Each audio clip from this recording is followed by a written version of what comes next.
प्रिय मित्रों, नमस्कार। ज्योतिष शास्त्र में आज हम चर्चा करेंगे अग्निवास का। अग्नि का वास कहां पर है और अग्नि का वास किस कार्य में देखा जाता है। अग्नि का वास अक्सर हवन आदि क्रिया में देखा जाता है। जिस समय हमें हवन करना है उस समय हमें सर्वप्रथम अग्नि का वास देखकर ही हवन करते हैं कि आज के समय अग्नि का वास कहां पर है, और ये देख करके ही हम हवन आदि क्रिया करते हैं। तो अग्नि का वास कैसे देखा जाता है, उसे किस प्रकार से देखा जाए कि अग्नि का वास यहां पर है और शुभ है। इसको देखने के लिए सर्वप्रथम में जिस दिन हमें हवन आदि क्रियाएं करनी है तो उस समय की तिथि वार लेना है। मान लीजिए हमें हवन आज करना है या किसी शुक्ल पक्ष की या कृष्ण पक्ष की जो भी तिथि है उस समय करना है। उस समय की तिथि और उस समय का वार को जोड़ना है और उसमें एक और जोड़ना है। इन तीनों को जोड़ करके हम 4 का भाग देंगे। 4 का भाग देने पर जो शेषफल बचता है, शेषफल के आधार पर हम कह सकते हैं कि अग्नि का वास यहां पर है। तो उसके आधार पर हम हवन आदि क्रिया कर सकते हैं या नहीं कर सकते हैं, वो शेषफल उसका परिणाम दिखाता है। तो उसको देखने के लिए सर्वप्रथम में मान लीजिए हमें कृष्ण पक्ष की पंचमी तिथि को, कोई भी महीना हो, उस महीने की कृष्ण पक्ष की पंचमी तिथि को हमें हवन करना है। तो हम कृष्ण पक्ष की पंचमी तिथि के 5 अंक, अब इसकी तिथि की गणना होगी वो शुक्ल पक्ष से होगी। शुक्ल पक्ष को हम प्रतिपदा तिथि से गिनेंगे। शुक्ल पक्ष की प्रतिपदा से लेकर पूर्णिमा तक गिनेंगे तो 15 अंक हो जाते हैं। फिर कृष्ण पक्ष की प्रतिपदा से लेकर पंचमी तक गिनेंगे तो 5 अंक ये होते हैं। 15 और 5 दोनों 20 होगी, तिथि के 20 अंक। अब मान लीजिए उस समय गुरुवार था। गुरुवार क्रमांक संख्या 5 पर आता है, क्योंकि हम वार को गिनना हम रविवार से करेंगे।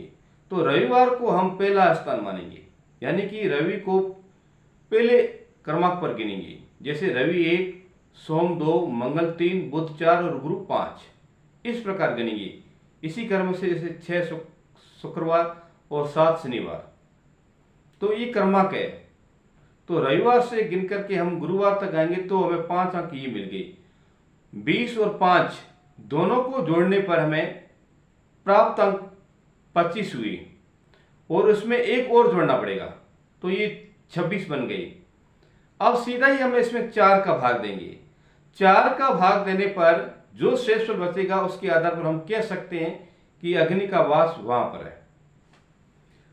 तो 4 का भाग देने पर हमें, क्योंकि 4 का भाग 6 बार जाएगा, 6 चौके 24 बनता है। 26 में से 24 घटाएंगे पीछे, शेषफल 2 बचेगा। अब शेषफल 2 बचा है तो हम कह सकते हैं कि अग्नि का जो वास है वो पाताल लोक में, क्योंकि ज्योतिष शास्त्र के अंतर्गत ये प्रमाणित किया जाता है कि तिथि और वार को जोड़ करके और एक और जोड़ना है। इन तीनों को जोड़ने पर जो प्राप्त अंक होते हैं उसमें 4 का भाग देने पर अगर शेषफल 0 या 3 बचता है तो अग्नि का जो वास है वो पृथ्वी लोक पर है। उस समय हम हवन आदि क्रिया करेंगे, वो हमारे लिए बहुत शुभ रहेगी, यानी कि उस हवन का हमें अच्छा परिणाम मिलेगा। हवन आदि क्रिया करेंगे वो हमारे लिए अच्छा रहेगा, उसका शुभ फल मिलेगा हमें। इसी प्रकार अगर एक शेषफल रहता है तो अग्नि का जो वास है वो स्वर्गलोक में है, जो कि अशुभ बताया गया, उसका परिणाम बहुत घातक बताया गया। इसी प्रकार अगर शेषफल 2 शेषफल लेते हैं तो भी नुकसानदायक है, क्योंकि 2 पर अग्नि का जो वास है वो पाताल लोक में होता है। उस समय हम हवन आदि क्रिया करेंगे तो वो भी हमारे लिए अशुभ है, उसका परिणाम भी अशुभ ही मिलेगा। तो इस प्रकार ज्योतिष शास्त्र में जिस समय हमें हवन करना है उस समय में अग्नि का वास देख करके ही हवन करना चाहिए। अग्नि का वास देखने के लिए सर्वप्रथम तिथि की गणना हम शुक्ल पक्ष से करेंगे, वार की गणना हम रविवार से शुरू करेंगे। फिर इस प्रकार इन दोनों को जोड़ करके एक और जोड़ना है, फिर उसमें हम 4 का भाग देंगे। 4 का भाग देने पर अगर शेषफल 0 या 3 रहता है तो अग्नि का जो वास है पृथ्वीलोक पर जो कि शुभ है, अगर 1 रहता है तो स्वर्गलोक में जो कि अशुभ है, अगर 2 शेषफल रहता है तो भी अशुभ है। इस प्रकार हम अग्नि का वास दे करके हमें हवन आदि क्रियाएं करनी चाहिए जो कि हमारे लिए अच्छा रहे, बढ़िया रहे, अच्छा परिणाम दे। तो इस प्रकार हम ज्योतिष शास्त्र में ये अग्नि का वास देखते हैं और इसका इस प्रकार इसमें ज्योतिष शास्त्र में वर्णन किया गया है।